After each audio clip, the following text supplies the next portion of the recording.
Sir, കടൽക്ഷോഭം രൂക്ഷമായ വൈപ്പിനിലെ എടവനക്കാട് തീരപ്രദേശത്ത് കടൽ ഭിത്തി പുനർനിർമ്മിക്കുന്നതിനും പുലിമുട്ടുകൾ സ്ഥാപിക്കുന്നതിനും അടിയന്തര നടപടികൾ സ്വീകരിക്കണം സർ.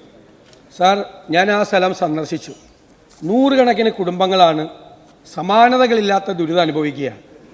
കാറ്റെടുത്ത് കടലെടുത്ത് ആ തീരപ്രദേശം മുഴുവൻ പോവുകയാണ്. എല്ലാവരുടെയും വീടുകളിൽ വെള്ളമാണ്. വീടുകൾ ഇടിഞ്ഞു തുടങ്ങി സർ. ഒരു റോഡ് പോലും അവിടെ നിന്ന് രക്ഷപ്പെടാനില്ല. ഒരു അപകടം വന്നാൽ രക്ഷപ്പെടാനില്ല. ഗർഭിണികളായ സ്ത്രീകൾ സ്ഥലം ഒഴിഞ്ഞു പോവുകയാണ്. രോഗികളായ ആളുകളെ ആശുപത്രിയിൽ കൊണ്ടുപോകാൻ കഴിയുന്നില്ല. മുഴുവൻ സ്ഥലത്തേക്ക് നേരത്തെ 2004 സുനാമിയിൽ തകർന്നതാണ് ഇതെല്ലാം.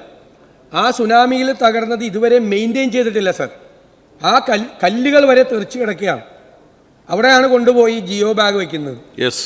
ജിയോ ബാഗ് വെച്ച് കഴിഞ്ഞാൽ അതിനെ പ്രതിരോധിക്കാൻ പറ്റില്ല സാർ. 1 മിനിറ്റ് പോലും ആയില്ല. പിന്നെ എന്താ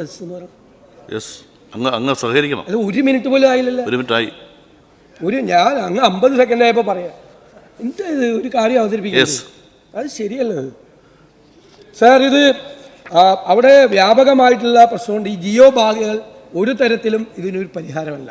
അങ്ങ് അവിടെ തീരത്തെ സദസ്സ് പരിപാടിയിൽ ബഹുമാനപ്പെട്ട ഫിഷറീസ് വകുപ്പ് മന്ത്രി അവിടെ ഉറപ്പുകൊടുത്തനുസരിച്ചിട്ട് ടെട്രാപോഡ് ഉപയോഗിച്ച് കടൽ ഭിത്തി, റോഡ് മെയിൻ്റനൻസ്, സമാന്തര റോഡ് നിർമ്മാണം എന്നിവയ്ക്കായി 56.46 കോടി രൂപയുടെയും പുലിമുട്ട് നിർമ്മാണത്തിന് ഒരു പുലിമുട്ടിന് 1.25 കോടി രൂപ വീതമുള്ള പ്രോജക്റ്റും തയ്യാറാക്കി. സാർ, ഇതൊന്നും യാഥാർത്ഥ്യമായില്ല. തീരദേശ പാക്കേജ് ഒന്നും യാഥാർത്ഥ്യമായില്ല. ജനങ്ങൾ വല്ലാതെ ദുരിതം അനുഭവിക്കുക. സാർ, അങ്ങ് ചെയർമാനായ ബഹുമാനപ്പെട്ട മുഖ്യമന്ത്രി ചെയർമാനായ ഗോശ്രീ ഡെവലപ്മെൻറ്റ് അതോറിറ്റി ഫണ്ടുണ്ട്. ആ ദ്വീപുകളുടെ സംരക്ഷണത്തിനുണ്ട്. പക്ഷേ അതിന് യോഗം ചേരാത്തത് കൊണ്ട് ആ ഫണ്ട് കൃത്യമായി ഉപയോഗിക്കാൻ കഴിയുന്നില്ല. ബഹുമാനപ്പെട്ട മുഖ്യമന്ത്രി കൂടി അക്കാര്യത്തിൽ ശ്രദ്ധിക്കുമെന്ന് ഞാൻ കരുതുന്നു. മറ്റു ഫണ്ടൊന്നും ഇല്ലാതെ തന്നെ ജിഡയുടെ ഫണ്ട് ഉപയോഗിച്ചുകൊണ്ട് തന്നെ ആ തീരപ്രദേശത്തെ രൂക്ഷമായ പ്രശ്നം പരിഹരിക്കാൻ പറ്റും. സാർ, ഇതുപോലെ തന്നെ തൃശ്ശൂർ ജില്ലയിലെ ചാവക്കാട്, കടപ്പുറത്തും എല്ലാം ഗുരുതരമായ പ്രശ്നമുണ്ട്. അടിയന്തരമായ നടപടികൾ സ്വീകരിച്ചില്ലെങ്കിൽ തീരപ്രദേശത്തെ ജനങ്ങളുടെ ജീവിതം ദുരിതപൂർണമായി മാറും. അതിന് ആവശ്യമായ നടപടികൾ സ്വീകരിക്കണം എന്ന് ഞാൻ മന്ത്രി. സാർ, പ്രതിപക്ഷ നേതാവ് പറഞ്ഞ കാര്യങ്ങൾ വളരെ ഗൗരവമുള്ള വിഷയം തന്നെയാണ്. മറുപടി മേശപ്പുറത്തിട്ടാൽ മതിയാവും. അല്ല, 1-2 കാര്യങ്ങൾ ഒന്ന് പറഞ്ഞോട്ടെ. അതിനകത്ത് ജിയോബായിക നിർമ്മാണവുമായി ബന്ധപ്പെട്ട് നമ്മൾ അല്ല, ചില കാര്യങ്ങൾ ഒന്ന് പറയണം. ഒരു പോയിന്റ് പറഞ്ഞിട്ട് മേശപ്പുറത്ത് വെച്ചോളൂ. ഓക്കെ. അപ്പോൾ ഈ ജിയോബായിക ഒരു പൂർണ്ണമായ ശാശ്വതമായ പരിഹാരമല്ല.